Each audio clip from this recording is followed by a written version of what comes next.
السلام علیکم ورحمۃ اللہ وبرکاتہ۔ حضرت افطاری کی دعا افطاری سے پہلے پڑھنا چاہیے یا افطاری کے بعد؟ وعلیکم السلام ورحمۃ اللہ تعالیٰ وبرکاتہ۔ آپ کا یہ سوال ہے،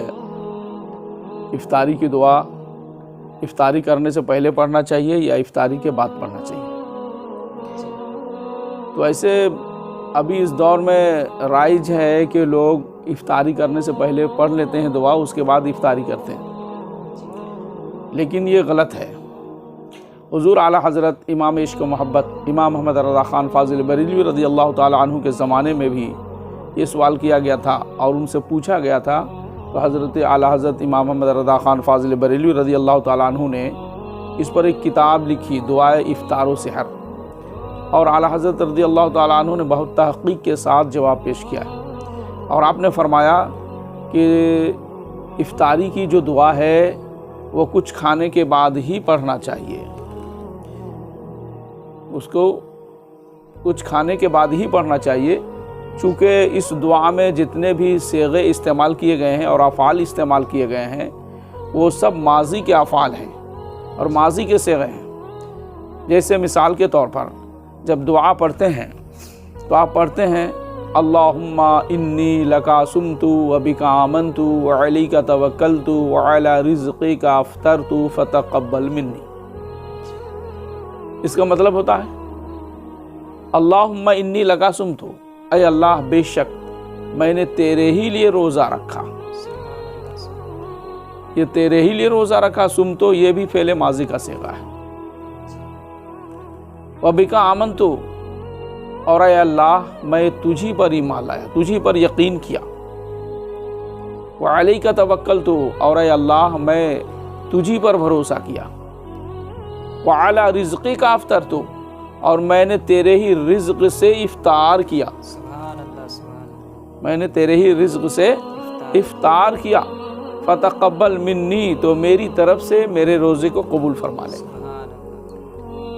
اب اس میں افطار کیا، روزہ رکھا، تجھی پر یقین کیا، تجھی پر ایمان لایا، تجھی پر بھروسہ کیا، یہ سب افعال فعل ماضی کے ہیں، یہ سب افعال فعل ماضی کا مطلب یہ ہوتا ہے گزرا ہوا زمانہ، تو گزرے ہوئے زمانے میں جو کام کیا جاتا ہے اس کو فعل ماضی کہتے ہیں۔ ابھی آپ نے روزہ افطار ہی نہیں کیا ہے اور آپ پڑھ رہے ہیں اللہم انی لکا سمت و بکا آمنت و علیک توکلت و علی رزقک افطرت فتقبل منی، تو ابھی آپ نے روزہ کھولا ہی نہیں ہے، کچھ کھایا ہی نہیں ہے، افطار کیا ہی نہیں ہے، اس سے پہلے آپ یہ لفظ پڑھ رہے ہیں اور یہ صیغے استعمال کر رہے ہیں کہ میں نے افطار کر لیا، تو غلط ہے کہ نہیں غلط ہے؟ تو اعلیٰ حضرت امام احمد رضا خان فاضل بریلوی رضی اللہ تعالیٰ عنہ نے بہت تحقیق کے ساتھ نقل فرمایا حدیث پاک کو، ابو داؤد شریف کی حدیث، اور آپ نے یہ تحریر فرمایا ہے کہ اس میں جتنے بھی افعال ہیں فعل ماضی کے ہیں، اور فعل ماضی گزرے ہوئے زمانہ سے تعلق رکھتا ہے، تو ابھی ہم نے افطار ہی نہیں کیا ہے اور افطر تو کہیں گے تو یہ غلط ہوگا۔ تو آپ نے فرمایا کہ بہتر یہی ہے اور سنت سے ثابت ہے کہ افطاری کی دعا کچھ کھانے کے بعد ہی پڑھنا چاہیے، یہی بہتر ہے۔ اور اس کے لیے کیا ہے کہ عام کھانے کی جو چیز ہوتی ہے تو پڑھتے ہیں دعا بسم اللہ وعلی برکت اللہ، پھر اس کے بعد کھاتے ہیں، یا بسم اللہ الرحمن الرحیم پڑھ کے کھاتے ہیں، تو اسی طرح سے بسم اللہ وعلی برکت اللہ یا بسم اللہ الرحمن الرحیم پڑھ کر کے کھائے، اور کچھ کھجور ہو یا پانی ہو یا کھانے کی کوئی چیز ہو جائز مباح چیز وہ کھا لے، کھانے کے بعد پھر یہ دعا پڑھے اللہم انی لکا سمت و بکا آمنت و علیک توکلت و علی رزقک افطرت فتقبل منی۔ اور جو عوام میں جو رائج ہے وہ جہالت ہے، لوگوں کو معلوم نہیں ہے، اس کی وجہ سے لوگ